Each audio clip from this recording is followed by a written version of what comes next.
Shalom sahabatku sekalian, kali ini saya ingin membawakan renungan berjudul Semakin Kuat Menghadapi Badai. Untuk itu silakan subscribe, share, dan like renungan ini. Tuhan memberkati. Dalam segala hal kami ditindas, namun tidak terjepit.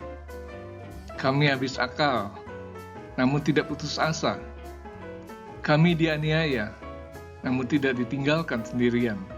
Kami diempaskan, namun tidak binasa. 2 Korintus 4 ayat 8-9. Setiap manusia hidup pasti pernah mengalami masalah, baik masalah berat atau ringan, tergantung kasus yang dihadapinya.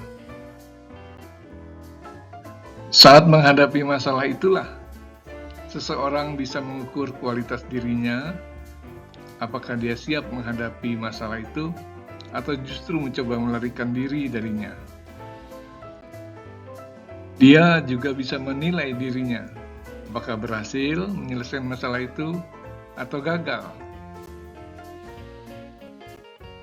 Jika berhasil, dia akan merasa bangga dan puas. Dia juga akan merasakan hidupnya menjadi lebih baik. Bukan hanya dirinya yang merasa bangga, tapi kerabat yang mengenalnya pun akan merasa kagum. Sebaliknya, jika gagal, dia akan merasa malu, merasa diri akan dipandang rendah oleh orang lain, dan hidupnya menjadi semakin menderita. Siswa yang berhasil menyelesaikan ujian sekolah akan naik kelas atau lulus ujian. Dia dan keluarganya pasti merasa bangga. Teman-teman pun bertubi-tubi menyampaikan ucapan selamat. Namun apa yang terjadi jika dia gagal? Rasa percaya diri akan hilang, terhimpit oleh rasa malu. Keluarga bersedih, dan orang memandang iba. Sungguh menyakitkan.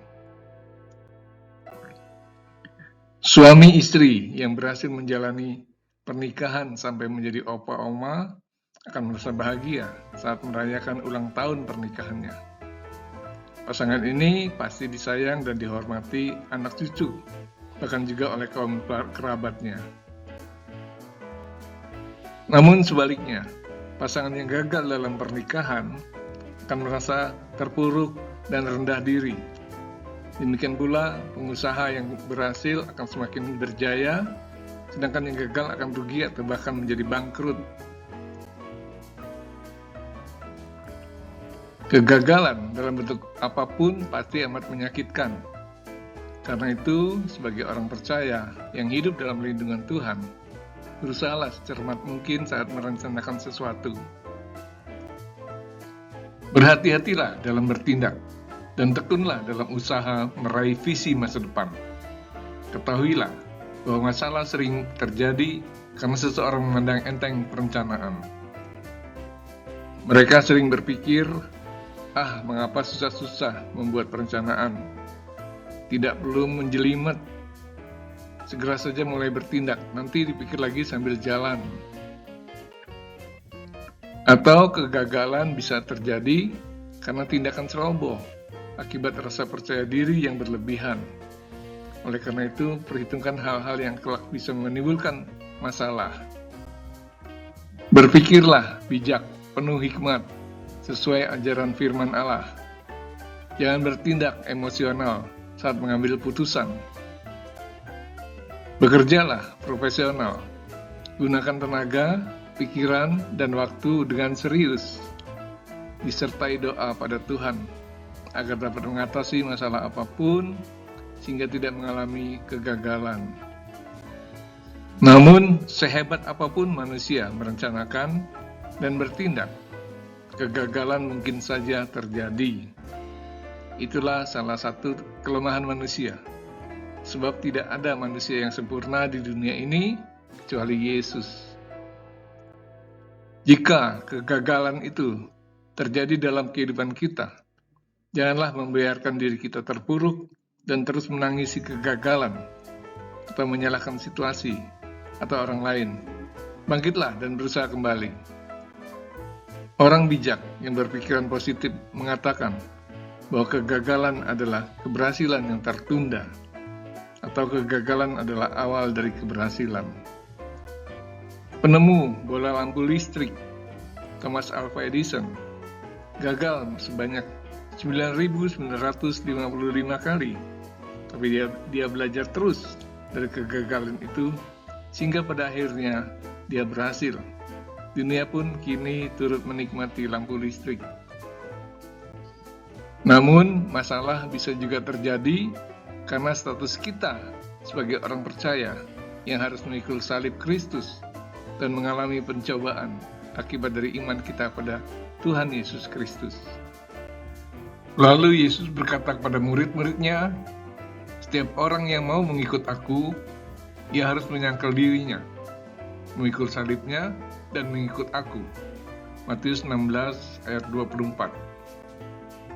Menyangkal diri artinya usaha melawan keinginan kedagingan yang penuh kejahatan.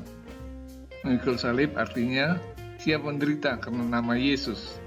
Dan mengikut Yesus artinya siap sedia menuruti segala perintah dan ajarannya. Namun renungkan ayat pokok di muka. Bagaimana Paulus sanggup mengatakan bahwa mereka ditindas, tapi tidak terjepit. Mereka habis akal, tapi tidak putus asa. Mereka dianiaya, namun tetap disertai Tuhan. Diembaskan, tetapi tidak binasa. Bahkan dia percaya penuh bahwa ketika dibunuh, mereka akan menerima mahkota kehidupan kekal di surga. Inilah sikap orang percaya yang beriman teguh pada Tuhan,